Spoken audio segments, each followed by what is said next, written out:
भाग्य का लिखा होकर रहेगा, आप भविष्य न जाने तो अच्छा है। एक समय की बात है, एक बहुत ही ज्ञानी पंडित था। वो अपने एक बचपन के घनिष्ठ मित्र से मिलने के लिए किसी दूसरे गांव जा रहा था, जो कि बचपन से ही गूंगा व एक पैर से अपाहिज था।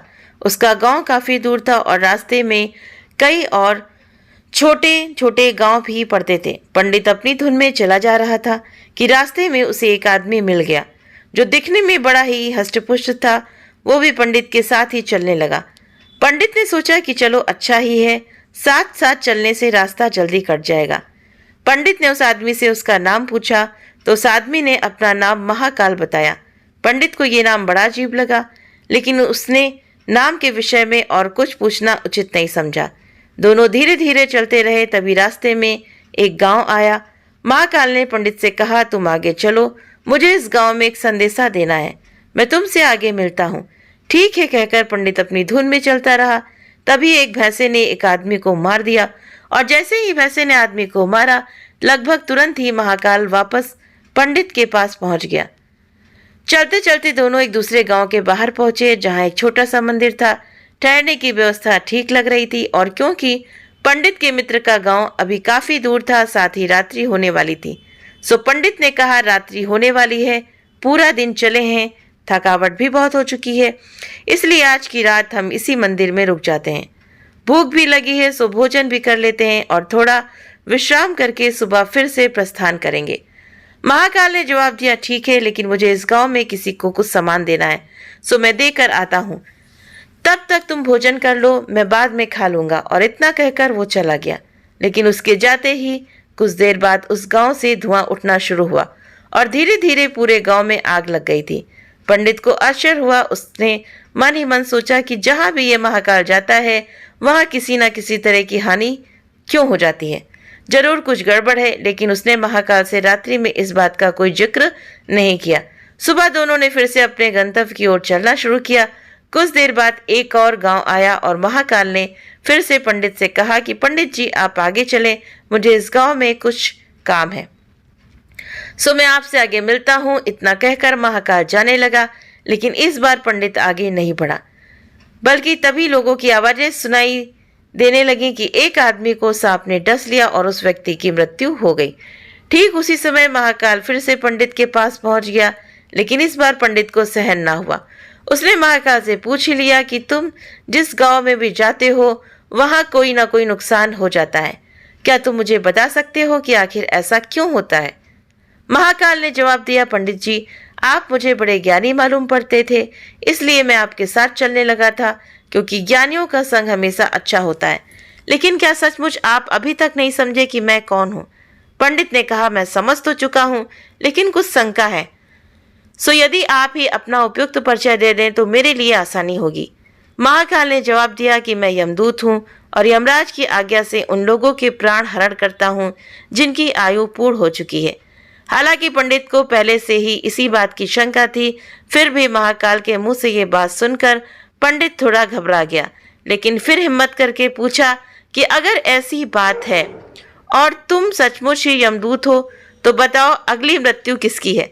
यमदूत ने जवाब दिया कि अगली मृत्यु तुम्हारे उसी मित्र की है जिससे तुम मिलने जा रहे हो, और उसकी मृत्यु का कारण भी तुम ही होगे। ये बात सुनकर पंडित ठिठक गया और बड़े असमंजस में पड़ गया कि यदि वास्तव में ये महाकाल एक यमदूत हुआ तो उसकी बात सही होगी, और उसके कारण मेरे बचपन के सबसे घनिष्ठ मित्र की मृत्यु हो जाएगी। इसलिए बेहतर यही है कि मैं अपने मित्र से मिलने ही ना जाऊं, कम से कम मैं तो उसकी मृत्यु का कारण नहीं बनूंगा। तभी महाकाल ने कहा कि तुम जो सोच रहे हो मुझे भी पता है, लेकिन तुम्हारे अपने मित्र से मिलने न जाने के विचार से नियति नहीं बदल जाएगी। तुम्हारे मित्र की मृत्यु निश्चित है और वो अगले कुछ ही क्षणों में घटित होने वाली है। महाकाल के मुख से ये बात सुनते ही पंडित को झटका लगा, क्योंकि महाकाल ने उसके मन की बात जान ली थी, जो कि किसी समान व्यक्ति के लिए तो संभव ही नहीं थी। फलस्वरूप पंडित को विश्वास हो गया कि महाकाल सचमुच यमदूत ही है, इसलिए वो अपने मित्र की मृत्यु का कारण न बने, इस हेतु वो तुरंत पीछे मुड़ा और फिर से अपने गांव की तरफ लौटने लगा। परंतु जैसे ही वो मुड़ा, सामने से उसे उसकी मित्र की उसी ओर से तेजी से आता हुआ दिखाई दिया। जो कि पंडित को देखकर अधिक प्रसन्न लग रहा था। अपने मित्र के आने की गति को देख पंडित को ऐसा लगा जैसे कि उसका मित्र काफी समय से उसके पीछे पीछे ही आ रहा था, लेकिन क्योंकि वो बचपन से ही गूंगा व एक पैर से अपाहिज था, इसलिए ना तो पंडित तक पहुंच पा रहा था, ना ही पंडित को आवाज देकर रोक पा रहा था। लेकिन जैसे ही वो पंडित के पास पहुंचा, अचानक न जाने क्या हुआ और उसकी मृत्यु हो गई। पंडित हक्का बक्का सा आश्चर्य भरी नजरों से महाकाल की ओर देखने लगा, जैसे ही पूछ रहा हो कि आखिर हुआ क्या। उसके मित्र को महाकाल पंडित के मन की बात समझ गया और बोला, तुम्हारा मित्र पिछले गांव से ही तुम्हारे पीछे पीछे आ रहा था, लेकिन तुम समझ ही नहीं सकते हो कि वो अपाहिज व गूंगा होने की वजह से ही तुम तक नहीं पहुंच सका। उसने अपनी सारी ताकत लगाकर तुम तक पहुंचने की कोशिश की, लेकिन बुढ़ापे में बचपन जैसी शक्ति नहीं होती शरीर में, इसलिए हृदयाघात की वजह से तुम्हारे मित्र की मृत्यु हो गई और उसकी वजह हो तुम, क्योंकि वो तुमसे मिलने हेतु तुम तक पहुंचने के लिए ही अपनी सीमाओं को लांघते हुए तुम्हारे पीछे भाग रहा था। अब पंडित को पूरी तरह से विश्वास हो गया कि महाकाल सचमुच ही यमदूत है और जीवों के प्राण हरण करना ही उसका काम है। चूंकि पंडित एक ज्ञानी व्यक्ति था और जानता था कि मृत्यु पर किसी का कोई वश नहीं चल सकता, वो सभी को एक न एक दिन मरना ही है, इसलिए उसने जल्दी ही अपने आप को संभाल लिया।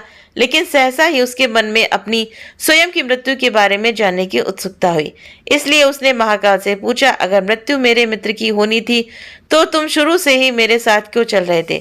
महाकाल ने जवाब दिया, मैं तो सभी के साथ चलता हूँ और हर क्षण चलता रहता हूँ, केवल लोग मुझे पहचान नहीं पाते, क्योंकि लोगों के पास अपनी समस्याओं के अलावा किसी और व्यक्ति, वस्तु या घटना के संदर्भ में सोचने या उसे देखने समझने का समय ही नहीं है। पंडित ने आगे पूछा, तो क्या तुम बता सकते हो कि मेरी मृत्यु कब और कैसे होगी। महाकाल ने कहा, हालांकि किसी भी समान जीव के लिए ये जानना उपयुक्त नहीं है, क्योंकि कोई भी जीव अपनी मृत्यु के संदर्भ में जानकर व्यथित हो जाता है, लेकिन तुम ज्ञानी व्यक्ति हो और अपने मित्र की मृत्यु को जितनी आसानी से तुमने स्वीकार कर लिया, उसे देखकर मुझे लगता है कि तुम अपनी मृत्यु के बारे में जानकर भी व्यथित नहीं होगे। सो तुम्हारी मृत्यु आज से ठीक 6 माह बाद आज ही के दिन होगी, लेकिन किसी दूसरे राजा के राज में फांसी लगने से होगी, और आश्चर्य की बात यह है कि तुम स्वयं खुशी से फांसी को स्वीकार करोगे। इतना कहकर महाकाल जाने लगा, क्योंकि अब उसके पास पंडित के साथ चलने रहने का कोई कारण नहीं था। पंडित ने अपने मित्र को यथास्थिति जो भी कर्मकांड संभव था किया और फिर से अपने गांव लौट आया, लेकिन कोई व्यक्ति चाहे जितना भी ज्ञानी क्यों न हो, अपनी मृत्यु के संदर्भ में जानने के बाद कुछ तो व्यथित होता ही है और उस मृत्यु से बचने के लिए कुछ न कुछ तो करता ही है। सो पंडित ने भी किया। चूंकि पंडित विद्वान था, इसलिए उसकी ख्याति उसके राज्य के राजा तक थी। उसने सोचा कि राजा के पास तो कई ज्ञानी मंत्री होते हैं और वे उसकी मृत्यु से संबंधित समस्या का भी कोई न कोई समाधान तो निकाल ही देंगे। इसलिए वो पंडित राजा के दरबार में पहुंचा और राजा को सारी बात बताई। राजा ने पंडित की समस्या को अपने मंत्रियों के साथ बांटा और उनसे सलाह मांगी। अंत में सभी की सलाह से ये तय हुआ कि यदि पंडित की बात सही है तो जरूर उसकी मृत्यु 6 महीने बाद होगी, लेकिन मृत्यु तब होगी जबकि वो किसी दूसरे राज्य में जाएगा। यदि वो किसी दूसरे राज्य में ही न जाए तो मृत्यु नहीं होगी। ये सलाह राजा को भी उपयुक्त लगी, सो उसने पंडित के लिए महल में रहने हेतु उपयुक्त व्यवस्था कर दी। अब राजा की आज्ञा के बिना कोई भी व्यक्ति उस पंडित से नहीं मिल सकता था, लेकिन स्वयं पंडित कहीं भी आ जा सकता था, ताकि उसे ये न लगे कि वो राजा की कैद में है। हालांकि वो स्वयं ही डर के मारे कहीं आता जाता नहीं था। धीरे धीरे पंडित की मृत्यु का समय नजदीक आने लगा और आखिर वो दिन भी आ गया जब पंडित की मृत्यु होनी थी। सो जिस दिन पंडित की मृत्यु होनी थी उससे पिछली रात पंडित डर के मारे जल्दी ही सो गया, ताकि जल्दी से जल्दी वो रात और अगला दिन बीत जाए और उसकी मृत्यु टल जाए। लेकिन स्वयं पंडित को नींद ने चलने की बीमारी थी और इस बीमारी के बारे में वो स्वयं भी नहीं जानता था, इसलिए राजा या किसी और से इस बीमारी का जिक्र करने अथवा किसी चिकित्सक से इस बीमारी का इलाज करवाने का तो प्रश्न ही नहीं था। चूंकि पंडित अपनी मृत्यु को लेकर बहुत चिंतित था और नींद में चलने की बीमारी का दौरा अक्सर तभी पड़ता है जब ठीक से नींद ना रही हो। सो उसी रात पंडित रात को नींद में चलने का दौरा पड़ा। वो उठा और राजा के महल से निकलकर अस्तबल में आ गया। चूंकि वो राजा का खास मेहमान था, इसलिए किसी भी पहरेदार ने उससे ना तो रोका ना किसी तरह की पूछताछ की। अस्तबल में पहुंचकर वो सबसे तेज दौड़ने वाले घोड़े पर सवार होकर नींद की बेहोशी में ही राज्य की सीमा से बाहर दूसरे राज्य की सीमा में चला गया। इतना ही नहीं, वो दूसरे राज्य के राजा के महल में पहुंच गया और संयोग हुआ कि उस महल में भी किसी पहरेदार ने उसे नहीं रोका, ना ही कोई पूछताछ की, क्योंकि सभी लोग रात के अंतिम प्रहर की गहरी नींद में थे। वो पंडित सीधे राजा के शयन कक्ष में पहुंच गया। रानी ने एक और उस राज्य का राजा सो रहा था और दूसरी ओर स्वयं पंडित जाकर लेट गया। सुबह हुई तो राजा ने पंडित को रानी के बगल में सोया देखा। राजा बहुत क्रोधित हुआ, पंडित को गिरफ्तार कर लिया गया। पंडित को तो समझ ही नहीं आ रहा था कि वो आखिर दूसरे राज्य में और सीधे ही राजा के शयन कक्ष में कैसे पहुंच गया। लेकिन वहां उसके सुनने वाला कौन था? राजा ने पंडित को राज दरबार में हाजिर करने का हुक्म दिया। कुछ समय बाद राजा का दरबार लगा, जहां राजा ने पंडित को देखते ही इतना क्रोधित हुआ कि पंडित को फांसी पर चढ़ा दिए जाने का फरमान सुना दिया। फांसी की सजा सुनकर पंडित कांप गया। फिर भी हिम्मत कर उसने राजा से कहा कि महाराज, मैं नहीं जानता कि मैं इस राज्य में कैसे पहुंचा। मैं ये भी नहीं जानता कि मैं आपके शयन कक्ष में कैसे आ गया और आपके राज्य के किसी भी पहरेदार ने मुझे रोका क्यों नहीं। लेकिन मैं इतना जानता हूँ कि आज मेरी मृत्यु होनी थी और होने जा रही है। राजा को ये बात थोड़ी अटपटी लगी। उसने पूछा, तुम्हें कैसे पता कि आज तुम्हारी मृत्यु होनी थी? कहना क्या चाहते हो? राजा के सवाल के जवाब में पंडित ने पिछले 6 महीनों का सारा वृत्तांत बताया और कहा, महाराज, मेरा क्या, किसी भी सामान्य व्यक्ति का इतना साहस कैसे हो सकता है कि वो राजा की उपस्थिति में राजा के ही कक्ष में रानी के बगल में सो जाए? ये तो सरासर आत्महत्या ही होगी और मैं दूसरे राज्य में इस राज्य की आत्महत्या करने क्यों जाऊंगा? राजा को पंडित की बात थोड़ी उपयुक्त लगी, लेकिन राजा ने सोचा कि शायद वो पंडित मृत्यु से बचने के लिए महाकाल और अपनी मृत्यु की भविष्यवाणी का बहाना बना रहा है। इसलिए उसने पंडित से कहा कि यदि तुम्हारी बात सत्य है और आज तुम्हारी मृत्यु का दिन है, जैसा कि महाकाल ने तुमसे कहा है, तो तुम्हारी मृत्यु का कारण मैं नहीं बनूंगा। लेकिन यदि तुम झूठ कह रहे हो तो निश्चित ही आज तुम्हारी मृत्यु का दिन है।